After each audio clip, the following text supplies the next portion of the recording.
오늘 어버이 주일을 맞이해서 이 시대의 고르반이라는 제목으로 말씀을 나누겠습니다. 1991년 5명의 초등학교 어린이들이 개구리를 잡으려고 갔다가 실종된 사건이 발생했었습니다. 지금까지 단일 사건으로 최대 군인과 경찰이 30만 명이 이 5명의 아이들을 찾으려고 동원이 됐다고 합니다. 전국적으로 2억 장이 넘는 전단이 뿌려졌다고 해요. 개구리 소년이란 노래까지 나왔어요. 그리고 영화로까지 만들어지기도 했습니다. 그런데 11년 만에, 그 사건이 벌어진 지 11년 만에 2002년도 한일 월드컵이 있었던 그 해에 개구리 소년들로 추정되는 유골이 발견이 된 겁니다. 지난 시간 동안 생사조차 확인하지 못하고 애태우던 부모들은 통곡의 눈물을 흘리게 된 것이죠. 그래도 혹 어디엔가 살아있겠지 하는 그 기대가 완전히 무너져 내린 겁니다. 그 5명의 아이 중에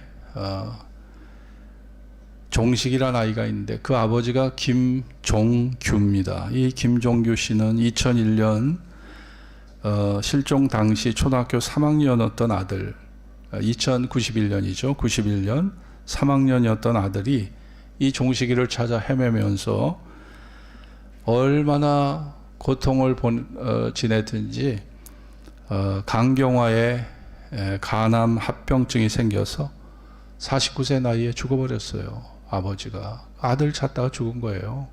네, 10년 동안 헤매다 죽은 거죠. 자신의 모든 생업을 팽개치고 실종된 아들을 찾기 위해서 10년을 전국을 누볐다고 그래요. 전국을 누볐고 정말 눈에 흙이 들어가기 전에 아들을 찾겠다고 몸부림쳤던 그 아버지, 결국 심한 우울증과 스트레스에 시달리면서 먼저 세상을 떠나고 만 것이죠. 여러분, 아마 여러분의 자녀가 아마 그런 사건에 연루가 됐어도 여러분도 아마 충분히 그럴 것이라고 생각합니다. 자녀가 가출을 했고 자녀가 실종이 됐는데 그 밥이 제대로 넘어가겠어요? 잠은 제대로 잘 수 있겠냐고요? 가슴이 숯덩어리처럼 검게 그을리지 않겠습니까? 그게 부모된 심정이죠. 자, 이것이 부모의 마음이고 이것이 부모의 사랑입니다. 우리가 부모님을 존중하고 사랑해야 되는 이유가 뭘까요? 온갖 세상에 정말 불의와 거짓과 탐욕이 가득한 세상 속에서 나를 향한 가장 순수한 사랑, 나를 향한 변함없는 사랑을 가지신 분은 나의 부모님밖에 없는 거예요.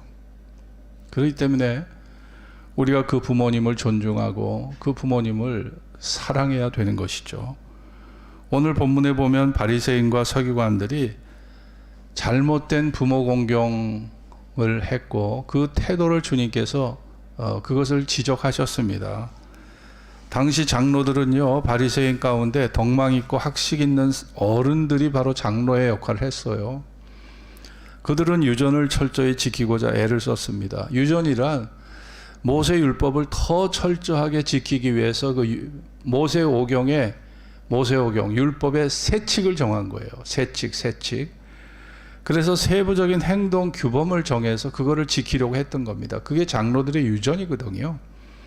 당시에는 율법보다 오히려 이 장로들의 유전이 사람들에게 더 이것이 중요시 되었었습니다. 바리새인과 서기관들이 예수님께 질문을 합니다. 왜 당신들은 장로들의 유전을 행하지 않고 왜 씻지 아니한 손으로 떡을 먹습니까? 빵을 먹습니까? 왜 장로들 유전 지키지 않느냐, 이런 얘기죠. 이에 대해서 예수님 말씀하시기를 너희들이 입술로는 나를 존경하지만 마음은 내게서 멀도다. 사람의 계명으로 교훈을 삼아 가르치니 나를 헛되이 경배하는구나. 너희가 하나님의 계명은 버리고 오히려 사람의 유전은 지키는도다. 자, 예수님이 그들의 잘못을 지적하셨습니다. 하나님의 말씀보다 오히려 장로들의 유전을 더 따라가는 그들의 잘못된 경배를 주님이 지적을 하신 것이죠.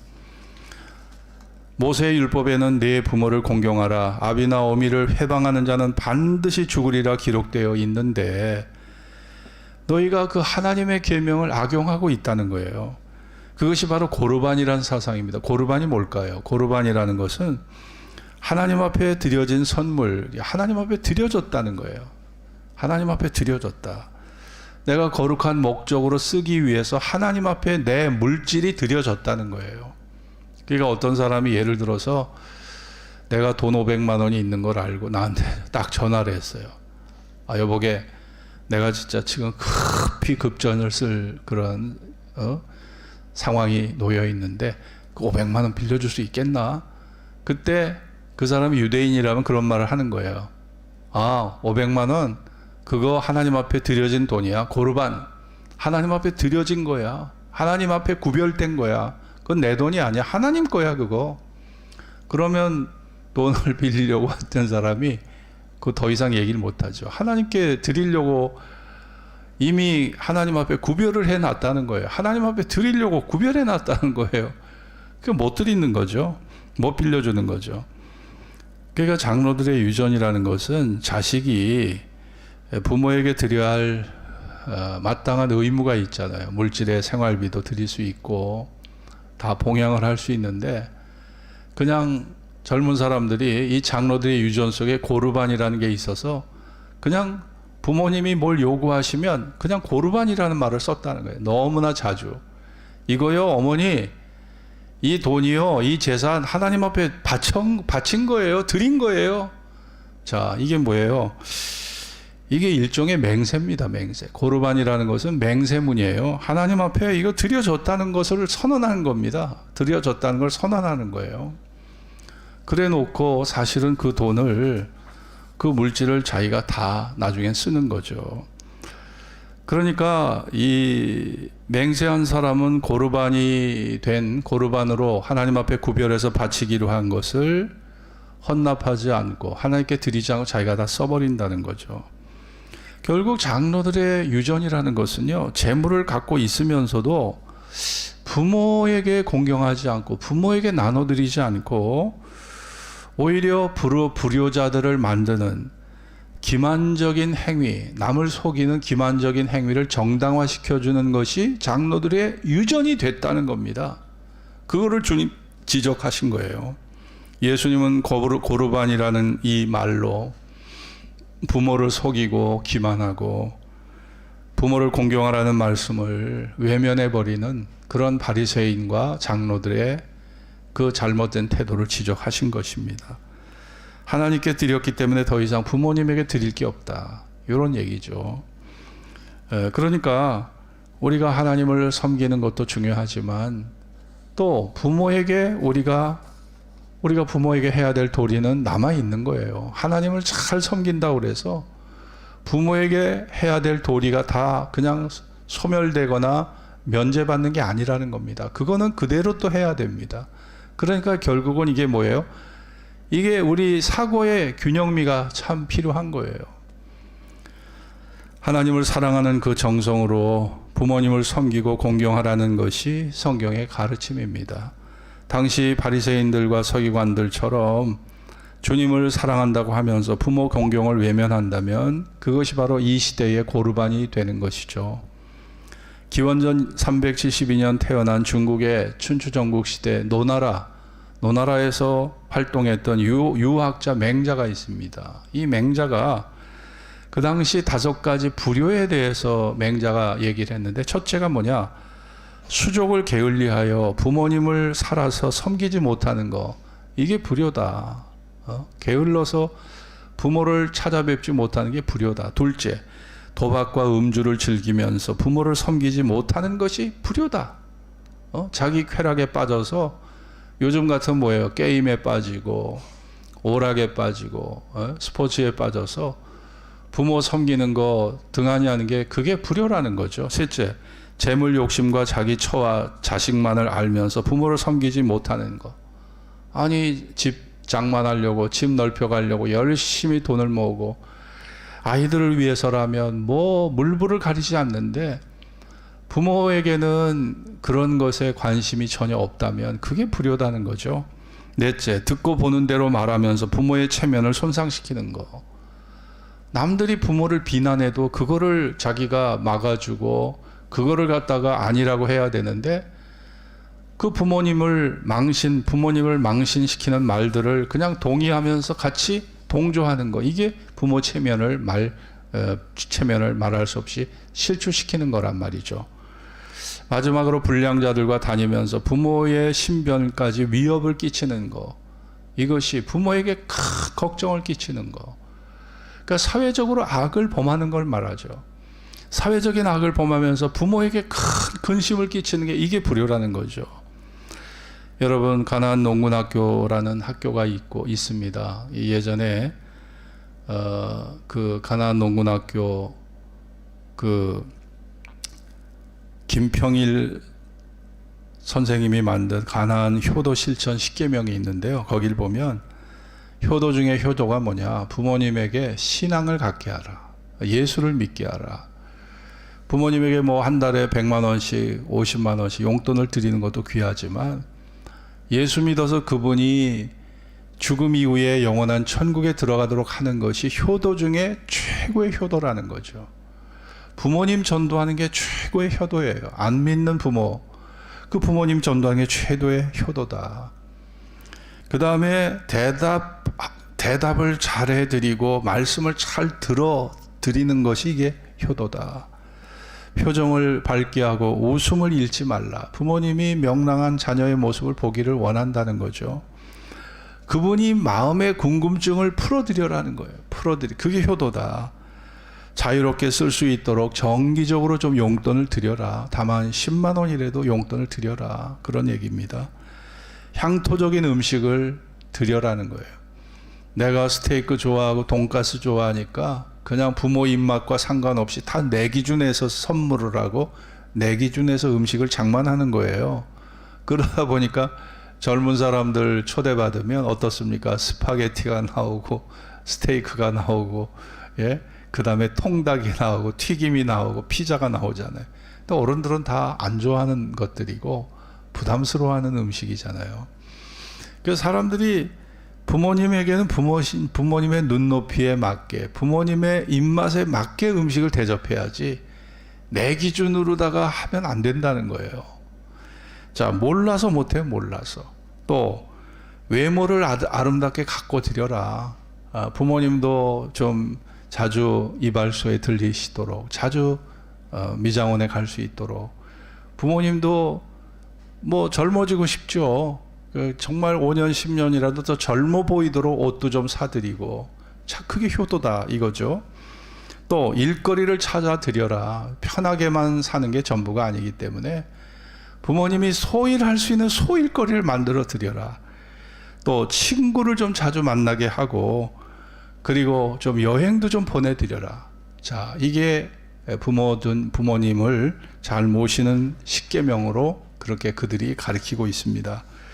자, 우리가 부모를 제대로 섬기면서 부모의 마음을 아프게 하는 것은 곧 하나님 마음을 아프게 하는 거나 다를 게 없어요. 하나님께서 우리 부모님을 통해서 우리에게 생명을 이 땅에 태어나게 하신 겁니다.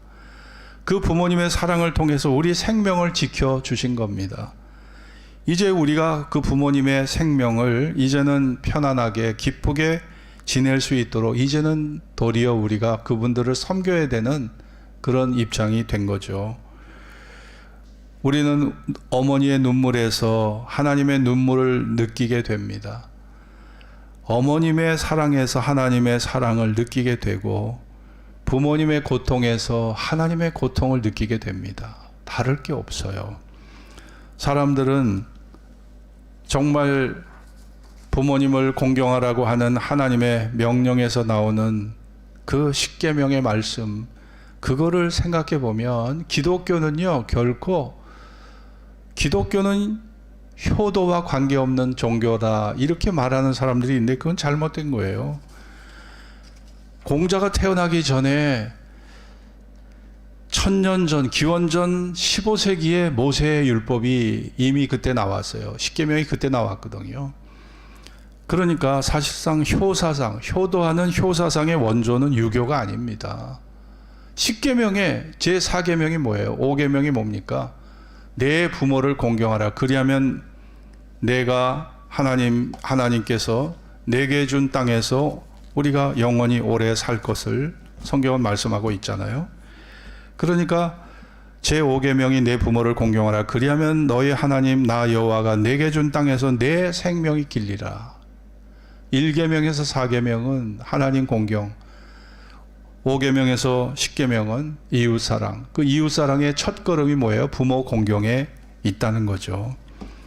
그래서 에베소 6장 1절 3절에도 자녀들아 너희 부모를 주 안에서 순종하라. 주 안에서 순종하라. 이것이 약속 있는 첫 계명이라고 말씀합니다. 요한일서 4장 20절에 보면 누구든지 하나님을 사랑하노라 하며 그 형제를 미워하면 이는 거짓말하는 자니 보는 바 그 형제를 사랑치 않는 자가 보지 못하는 바 하나님을 사랑할 수가 없다. 아니 보는 부모님도 공경하지 못하면서 어떻게 보이지 않는 하나님을 공경한다 할 수 있겠느냐는 거예요. 자, 보이는 사람도 우리가 친절하게 대하지 못하면서 어떻게 보이지 않는 하나님을 우리가 사랑할 수 있겠느냐는 거죠. 그래서 눈에 보이는 게 먼저라는 거예요. 보이는 게. 그래서 먼저 이제 효도라는 것은 어떻게 보면 감사입니다. 부모님의 은혜에 감사하는 데서 효도가 출발하는 거예요. 우리는 부모님들이 우리를 낳아주신 그런 분들일 뿐 아니라 우리를 길러주신 양육하신 분들이잖아요. 그러니까 사랑의 빚을 많이 지고 있는 거죠. 우리가 부모님께 대해서 감사할 이유가 뭐예요? 먼저 그분들을 통해서 우리에게 생명이 왔다는 거예요. 내 생명은 우연히 만들어진 게 아닙니다. 첫째는 하나님이 주신 것이고요. 그 하나님이 주신 생명이 부모님을 통해서 나에게 주어졌다는 거예요. 그래서 그 생명의 은혜, 그 부모님이 나에게 허락하신, 부모님을 통해서 허락하신 그 생명의 은혜를 우리가 감사할 수 있어야 되는 것입니다. 효도라는 것은요, 바로 이런 감사의 마음 그리고 존경의 마음에서 부모의 효도가 시작됩니다. 부모를 향한 효도가 시작이 되는 것이죠. 부모가 나이가 70이 되고 80이 되면 그냥 쓸모없는 폐품 처리, 폐품 취급을 하는 그런 젊은이들이 없지 않아 있어요. 성경에서는 나이가 든 노인분들을 살아온 인생의 그 소중한 경험들을 귀중히 여기고, 여러분 성경의 잠언에 보면 뭐예요? 백발 앞에서 일어나라. 이게 존경을 표하라. 백발. 네? 백발 앞에서 존경을 표하라. 일어나라는 거죠. 자, 그분들의 삶의 체험, 그 지혜를 소중히 여기면 나에게 그것이 결국 범사의 유익이 됩니다. 부모들의 지혜를 존중하며 가정의 대소사를 그분들과 의논하는 사람, 참 지혜로운 사람입니다. 참회록을 쓴 기독교 사상가 어거스틴은 그런 고백을 했습니다. 하나님이시여, 제가 당신의 아들이라면 그것은 저에게 지금 어머니를 주셨기 때문입니다. 어거스틴의 어머니가 모니카입니다. 모니카. 어거스틴은요, 마니교의 이단 종파에 빠져가지고, 마니교라는 종교에 빠져 거기 교법사까지 했어요. 마니교의 전도사 역할을 했어요. 그러던 어거스틴이 그 어머니 모니카의 기도를 듣고 회개하고 돌아와서 하나님을 고백하게 된 거죠. 그래서 어거스틴은 자신의 어머니 모니카를 생각하면서, 하나님, 제가 당신의 아들이라면, 제가 당신을 믿게 됐다면 그것은 저에게 지금의 어머니를 주셨기 때문에 가능한 일입니다. 어머니의 기도가 없었다면, 어머니의 사랑이 없었다면 저는 그냥 버림받은 자식, 하나님과 분리된 자식이 됐을 텐데 어머니의 기도가 저를 하나님을 믿게 했습니다. 이런 고백이죠. 감리교 창시자 요한 웨슬리는 나의 나된 것은 모두 어머니 때문입니다. 내가 신앙을 갖게 됐고 부흥사가 되고 감리교를 창시한 이런 위대한 종교 지도자가 된 것은 내가 잘나서가 아니라 모두 어머니 때문이다. 어머니가 나에게 가르쳐 주신 그 신앙, 그 기도, 그 믿음의 아름다운 그런 열매 때문에 내가 이렇게 될 수 있었다는 거죠. 미국의 초대 대통령 조지 워싱턴도 나의 과거도 현재도 미래도 그리고 나의 운명도 모두 어머니로부터 물려받은 것이다. 나의 과거도 현재도 미래도 나의 운명도 다 어머니로부터 물려받은 것이다. 내 삶에 살아가는 모든 비중에 어머니, 아버지의 비중이 절대적이라는 거예요. 어머니가 존재하지 않았다면 내가 존재할 수 없는 거고, 어머니의 사랑이 존재하지 않았다면 내가 이 땅에 존재할 수가 없었다는 거예요. 여러분, 그러니 지금 우리가 다 성인이 돼서 그 옛날 어린 시절을 몰라서 그렇잖아요. 어린 시절에 우리가 얼마나 개구장이, 얼마나 정말 손이 많이 가는, 다 하나에서 열까지 다 똥기저귀 다 갈아주고 그냥 젖에 물려서 아이를 먹이고 이유식 시키고 애들이 저는요, 저도 어렸을 때 엄청난 개구장이었거든요. 그런데 이 손가락, 발가락 하나 다친 게 없어요. 수족에 머리카락 하나 다친 게 없어요. 이게 제가 잘나서가 아니라, 이 부모님의 그 돌보심, 부모님의 그 돌보심, 사랑의 보살핌, 이게 그래도 제가 건강한 모습으로 이렇게 큰 이유지. 저 어렸을 때 정말 개구장이었거든요. 근데 이렇게 수족을 보면 하나도 손가락 하나 다친 게 없어요. 발가락 하나 다친 게 없어요. 이 부모님이 그만큼 신경을 많이 쓰신 거예요. 우리가 그 과거를 잊으면 안 됩니다. 부모님이 나를 어떻게 키우셨는지, 그거를 자녀들이 이제 결혼을 해서 자기 자식을 키우다 보면 그때 비로소 부모님이 나를 이렇게 키우셨겠지. 제가 우리 아이들 어렸을 때 막 경기를 하고요. 열이 나서 막 40도까지 열이 오르니까 막 경기를 하더라고요. 밤에 잠을 못 자고 찬물로 수건을 만들어서 머리에 얹어주고, 진짜 그때 응급실에 갈 돈도 없었어요. 어려울 때 그렇게 느끼면서 부모님이 나를 이렇게 키우셨구나. 정말 우리가 이렇게 성장한 것이 우연이 아니거든요. 거기에 부모님의 피나는 노력과 인내와 눈물과 희생이 거기에 다 섞여 있는 거죠. 에이브러함 링컨, 미국의 16대 대통령이 남북전쟁을 승리로 이끈 흑인 노예 해방을 시킨 위대한 지도자, 미국 사람들이 가장 존경하는 지도자가 바로 에이브러함 링컨입니다. 어머니의 기도가 나를 나 되게 하셨습니다. 내가 나 된 것은, 내가 소망하였던 것 등은 모두 천사 같은 나의 어머니의 영향입니다. 어머니가 일찍 돌아가셨지만 이 링컨에게 어머니가 자기가 쓰던 성경을 물려주면서 어머니가 아이에게 신앙을, 믿음을 가르쳐 줬습니다. 그 어머니가 물려주신 그 성경이 바로 링컨을 위대한 대통령으로 만든 것이죠.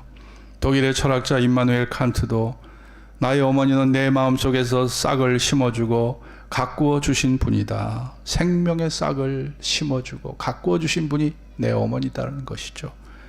페스탈로치는 스위스의 교육가입니다. 페스탈로치는 내 어머니는 완전한 희생으로 불완전한 우리 세 남매를 키우셨다라고 어머니에 대한 은혜를 그렇게 수레했어요. 독일의 사상가 소설가 괴테는 나는 어머니로부터 창조하고 파악하고 상상하고 표현하는 법을 배웠다, 그렇게 고백합니다. 내 재능도 다 이 어머님을 통해서 나왔다는 거예요. 여러분, 우리가 부모에게 순종하라는 의미가 어떤 의미일까요? 영국의 문어 셰익스피어는 부모의 음성은 하나님의 음성이다. 왜 그럴까? 아이들에게 부모님은 하늘의 대리자, 하나님의 대리자로 세우셨기 때문이다. 부모가 하나님의 대리자예요. 하나님의 대리자. 하나님이 직접 어린아이를 상대하지 않으시고 대리자, 부모를 통해서 그렇게 하나님의 대리자로 부모를 세우셨다는 겁니다. 그러므로 우리가 부모를 부모의 말씀을 경청하고 듣는 것이 바로 그것이 우리가 이 세상을 살아가는데 가정에서 큰 부모에게 순종하지 않는 자식은요, 사회에 나가서도 직장이나 군대에서도 상관의 말에 복종을 안 해요. 왜 그럴까요? 여러분, 부모 공경이 하나님의 공경으로 이어지는 거예요. 그 가정에서 부모 공경이 하나님의 공경으로 이어지는 겁니다. 부모 공경이 하나님의 공경으로 이어지는 거기 때문에 내가 부모의 말에 반항하고 내 고집을 부리고 부모의 말을 무시해버리면, 그런 습성을 가진 아이는요, 군대에서도 직장에서도요, 그런 사람은 결코 인정을 못 받게 돼요. 그러니까 사회적 훈련을 이미 가정에서부터 사회적 훈련을 하고 있는 거예요. 그래서 우리가 가정을 하나님이 세워주신 겁니다. 여러분, 부모의 권위에 순종하는 것을 배우지 못한 사람은 사회에 나가서도 결국 권위에 순종하지 못하는 그런 자녀가 돼서 결국 실패에 이르게 되고 낙오에 이르게 되는 거예요. 사회의 질서를 무시하게 되고 결국 하나님 앞에서도 불순종한 패역한 인간이, 완악한 인간이 될 수밖에 없는 겁니다. 그래서 어렸을 때에 부모 앞에 순종하는 것이 우리가 하나님 공경의 첫걸음이라는 사실을 우리는 기억해야 합니다. 잠언 23장 25절에 보면 내 부모를 즐겁게 하며 너 낳은 어미를 기쁘게 하라. 우리는 우리 부모님들이나 어른들이 살아계신 동안에 그분들이 즐거워하고 기뻐할 만한 일들이 뭔가, 우리 아빠가 좋아하는 일이 뭘까? 우리 엄마가 좋아하실 일이 뭘까? 그걸 생각하면서 우리가 너무 내 자식들에게만 모든 마음과 모든 열정을 다 쏟지 말고 10분의 1이라도 우리 아이들에게 쏟는 열정과 투자 10분의 1만이라도 우리 부모님에게 돌려드려야 됩니다. 그 부모님들이 요즘은요, 이 노인분들이 독고사가 많아요. 독고사가 뭡니까? 혼자 지내다가 그냥 돌아가시는 거예요. 예? 고독사라고 하기도 하죠. 요즘 고독사가 많아요. 그러니까 엄마가, 아빠가 이미 혼자 살다가 돌아가셨는데 한 달, 두 달, 세 달 후에 발견되는 경우가 허다합니다. 그동안 전화 한마디 없었다는 거예요. 전화 한 통 없었다는 거예요. 여러분, 이게 우리 현실이에요. 아무리 시대가 변했어도 여러분, 우리의 마음의 질서, 하나님이 주신 계명은 영원한 것입니다. 아무리 시대가 변했어도 영원한 거예요. 내 자식에게 쏟는 열정과 투자와 정성 10분의 1만이라도 부모님에게 돌려드려야 됩니다. 그분들이 고독사에서 외롭게 지내다가 혼자 가셨다면 여러분 좋을 게 뭐 있어요? 평생에 여러분, 나는 불효자야, 나는 죄인이야, 이런 죄의식에 시달리지 않겠습니까? 내가 부모님에게 잘해드려서 부모님의 행복한 모습을 보면 그게 내 기쁨이고 그게 내 행복이 되잖아요. 부모님이 활짝 웃는 모습이 내 행복이잖아요. 내 기쁨이잖아요. 근데 부모님이 불행하게 고독하게 사시다가 죽으신다면 그 여러분 마음에 주름이 잡히지 않겠어요? 마음에 짙은 구름, 여러분이 그런 마음에 주름이 잡히지 않겠습니까? 여러분, 그렇습니다. 어린이 주일을 맞이해서 우리가 더욱 우리 자신을 좀 돌아보면서 정말 우리 부모 공경에 그 못다한 우리의 정성, 사랑을, 관심을 더 기울여서, 저도 우리 어머니가, 아버지는 80년대 돌아가셨으니까 아버님은요 거의 이미 돌아가시니까 40년이 넘으셨고, 우리 어머님도 돌아가시니까 10년이 넘으셨는데, 제가 우리 어머니 살아계실 때 제주도 여행을 한번 못 보내드렸어요. 참 불효자입니다. 제가 이런 설교할 자격도 없는 사람이에요. 제가 떠나보내고 나니까 정말 마음이 참 괴로웠고, 혼자 제가 있는 시간에 어머니 생각하고 아버지 생각하고 막 눈물이 나요. 눈물이 나고 나도 모르게 눈물이 나는데, 어떻게 찾아가서 찾아뵙고 어머니 아버지 부르면서 손잡고 위로해드리고 따뜻한 식사 한 끼라도 챙겨드릴 기회가 다 없어졌어요. 박탈이 돼 있어요. 그러니 효도라는 것도요, 다 기회가 있더라고요. 그거 지나면 하고 싶어도 못해요. 하고 싶어도 못해요. 찾아가고 싶어도 갈 수가 없어요.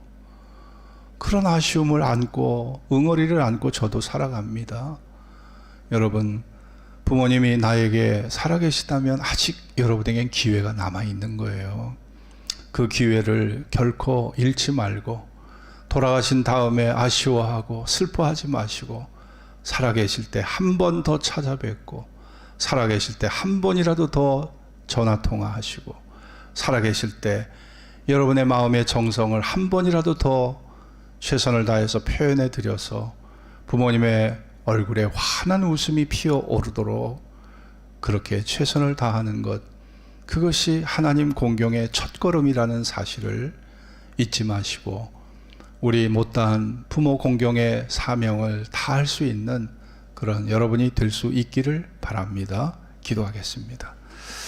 오늘 주신 말씀을 기억하면서 돌아가신 다음에 아우성치고 통곡하고 울어야 무슨 소용이 있겠습니까? 돌아가신 다음에 제사상 차려놓고 넙죽 절하면서 이거 드세요, 이거 드셔요 해봐 그거 밥 한 숟갈, 고기 한 점이라도 먹을 수 있겠어요? 다 소용없는 짓이에요. 내가 내 부모님이 아직 살아계셨다는 것, 살아계신다는 것은 부모 공경을 할 수 있는 기회가 있는 거예요. 내 자식에게 쏟는 열정, 정성, 투자, 열정, 사랑 10분의 1만이라도 부모님에게 돌려드립시다. 그래서 생각의 균형미를 가지고 우리 부모님이 외롭지 않게 고독사하지 않도록, 그분들이 우리 자식 낳은 거를 후회하고 자식 키운 거를 후회하지 않도록 해야 되지 않을까요? 그래도 내가 내 자식 잘 키웠어. 그래, 내 인생의 유산은 자식 키운 거야. 그것이 보람이야. 이렇게 느끼도록 해야 하지 않을까요? 그런 마음이 들도록 우리의 정성을 모아서 부모님을 기쁘게 해드리는 그런 여러분이 될 수 있기를 바랍니다. 다 합심으로 기도합시다.